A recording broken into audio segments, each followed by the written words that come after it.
Assalamualaikum warahmatullahi wabarakatuh.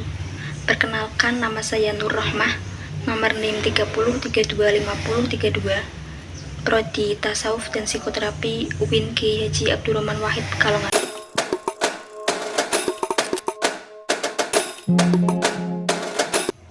Bayangkan hidup di sebuah negeri yang hampir seluruh wilayahnya hanyalah lautan pasir. Siang hari begitu panas hingga membakar kulit, malamnya terasa sangat dingin.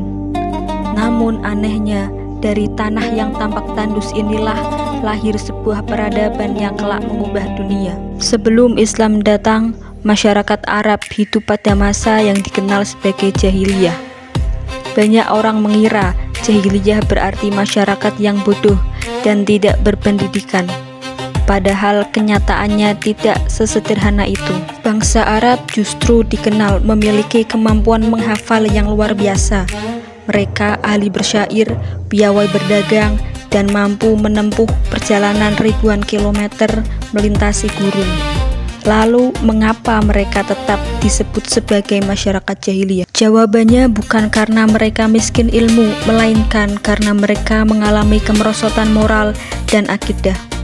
Penyembahan berhala, peperangan tanpa akhir, ketidakadilan hingga penindasan terhadap kelompok lemah menjadi bagian dari kehidupan sehari-hari mereka. Untuk memahami kondisi tersebut, kita perlu mengenal terlebih dahulu tempat mereka tinggal. Jazirah Arab merupakan semenanjung yang berada di Asia Barat. Di sebelah barat terdapat Laut Merah, di timur Teluk Persia dan Teluk Oman, di selatan Laut Arab, sedangkan bagian utara berbatasan dengan wilayah Syam dan Irak. Sebagian besar wilayahnya berupa gurun yang luas, curah hujan sangat sedikit, sehingga tidak banyak daerah yang bisa dihuni secara tetap.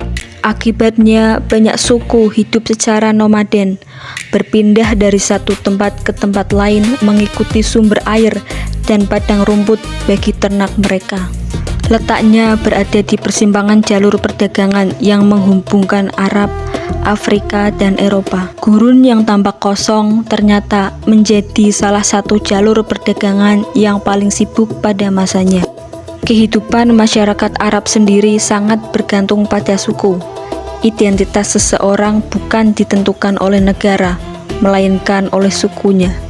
Kesetiaan kepada suku bahkan berada di atas segalanya.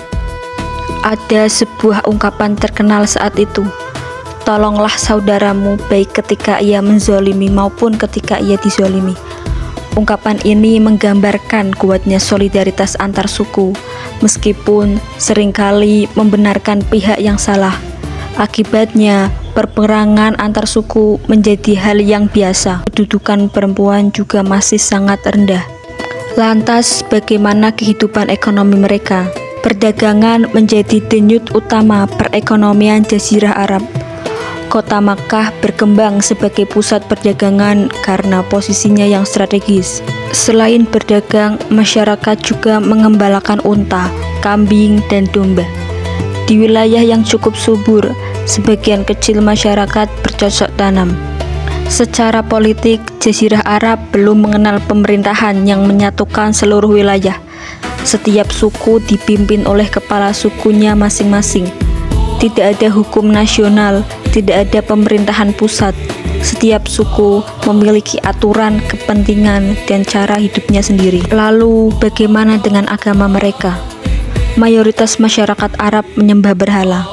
Di sekitar Ka'bah bahkan berdiri ratusan berhala yang menjadi pusat pemujaan berbagai suku.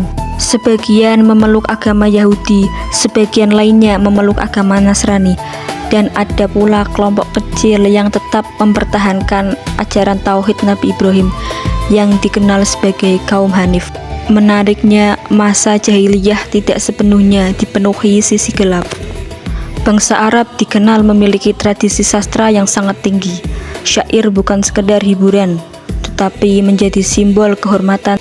Selain itu, mereka juga menjunjung tinggi keberanian, kemurahan hati, menghormati tamu, dan menepati janji. Artinya, masyarakat pra-Islam bukanlah masyarakat yang sepenuhnya buruk.